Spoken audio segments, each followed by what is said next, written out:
नमस्कार मैत्रिणींनो, आम्ही सुगृहिणी या चॅनलमध्ये आपलं स्वागत आहे.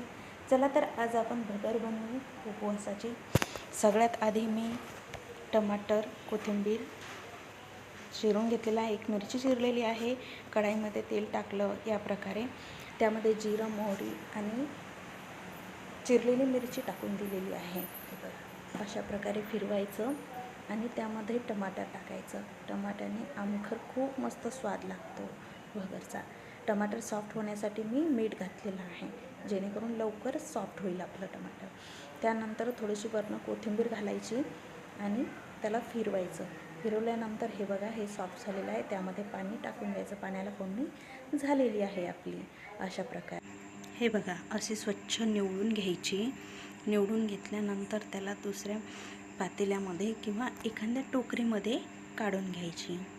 काढून घेतल्यानंतर त्यामध्ये थोडंसं पाणी टाकायचं आणि त्याला 2-3 पाण्यानं स्वच्छ धुवून घ्यायची. अशा प्रकारे चोळून घ्यायची, जेणेकरून त्याच्यावरचं सर्व पावडर वगैरे जे काय असेल ते निघून जाईल पूर्णपणे.